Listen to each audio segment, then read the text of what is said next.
ॐ सहना भवतु सहनौ भुनक्तु सह वीर्यङ्करवावहै तेजस्विनावधीतमस्तु मा विद्विषावहै।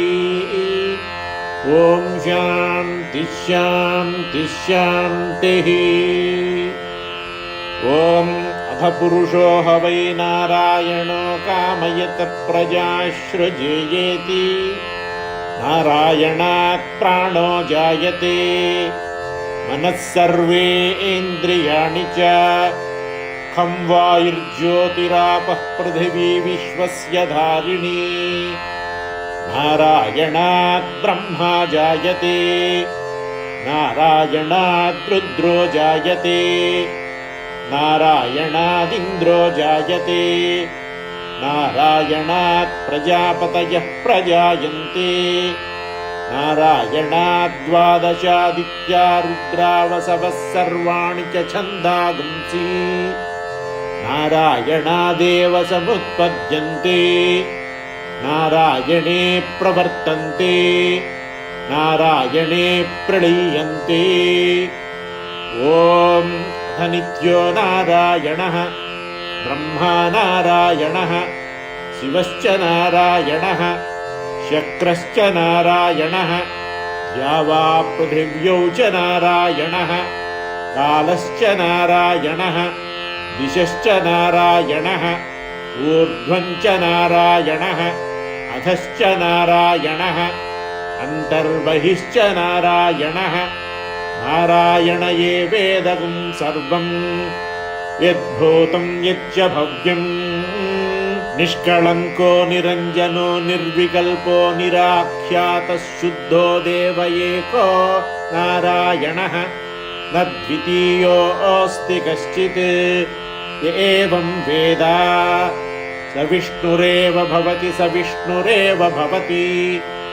ओमित्यग्रे व्याहरेत् नम इति पश्चात् नारायणायेत्युपरिष्टात् ओमित्येकाक्षरं नम इति द्वे अक्षरे नारायणायेति पञ्चाक्षराणि एतद्वै नारायणस्याष्टाक्षरं पदम् यो ह वै नारायणस्याष्टाक्षरं पदमध्येति अनपब्रवः सर्वमायुरेति विन्दते प्राजापत्यं राजस्पोषं गौपत्यं ततोऽमृतत्वमश्नुते ततोऽमृतत्वमश्नुत इति य एवं वेद प्रत्यगानन्दं ब्रह्मपुरुषं प्रणवस्वरूपम् अकारवुकारमकार इति तानेकधा समभरत्तदेतदोमिति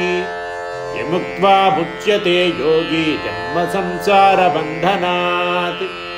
ॐ नमो नारायणायेति मन्त्रोपासकः वैकुण्ठभुवनलोकं गमिष्यति तदिदं परं पुण्डरीकं विज्ञानघनं तस्मात् तदिदावन्मात्रम् ब्रह्मण्यो देवकी पुत्रो ब्रह्मण्यो मधुसूदनो सर्वभूतस्थमेकं नारायणं कारणरूपमकार परब्रह्मो एतदधर्वशिरो योधीते आतरधीयानो रात्रिकृतं पापं नाशयति सायमधीयानो दिवसकृतं पापं नाशयति सायं प्रातः प्रयुञ्जानः पापो पापो भवति माध्यं दिनमादित्याभिमुखो अधीयानः पञ्चपातक उपपातकात् प्रमुच्यते सर्ववेदपारायण पुण्यं लभते नारायणसायुज्यमवाप्नोति नारायणसायुज्यमवाप्नोति य एवं वेद इत्युपनिषत्। ॐ सहना भवतु सहनौ भुनक्तु सह वीर्यङ्करवावहै तेजस्विनावधीतमस्तु मा विद्विषावहै। ॐ शान्ति शान्ति शान्तिः।